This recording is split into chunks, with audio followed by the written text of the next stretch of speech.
La campagne agricole 2021-2022 est déficitaire pour des objectifs de production qui se chiffraient à 5 990 000 tonnes de céréales. Seulement 4 709 489 tonnes de céréales sont récoltées, soit 9,07% de moins que la production totale définitive de la campagne agricole 2020-2021. Cette production céréalière permet de combler les besoins de consommation à 94%.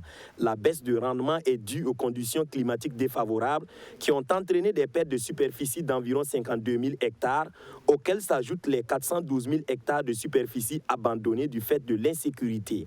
La campagne agricole 2021-2022 est estimée à 4 709 489 tonnes, couvrant 94% des besoins de consommation nationale.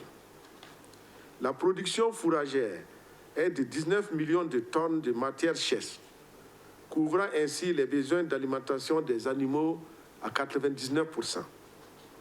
Le taux de malnutrition aigrie global des enfants de moins de 5 ans s'est établi à 9,7% contre 9,1% en 2020.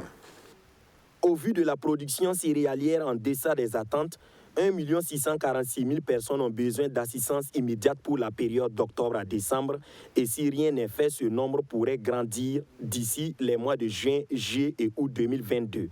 Des mesures urgentes sont donc prévues par le gouvernement, comme le plan de réponse et de soutien aux populations vulnérables à l'insécurité alimentaire et à la malnutrition.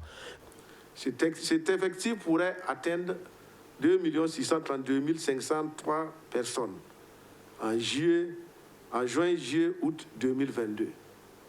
Mesdames et messieurs, distingués invités, pour éviter cette dégradation de la situation alimentaire dans un contexte de crise sécuritaire et sanitaire, vous avez formulé des recommandations pertinentes.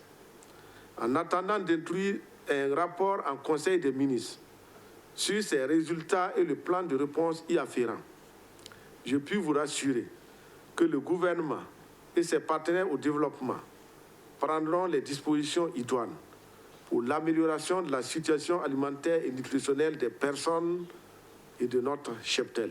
D'un coût de 200 milliards de francs CFA, ce plan prévoit une assistance alimentaire dont la distribution gratuite de 136 000 tonnes de vivres à 1 332 665 personnes vulnérables, y compris les personnes déplacées internes, la remise d'appui financier à 789 709 personnes vulnérables et la vente d'environ 30 000 tonnes de céréales à prix subventionné dans les points de vente de la SONAGES au profit des personnes vulnérables.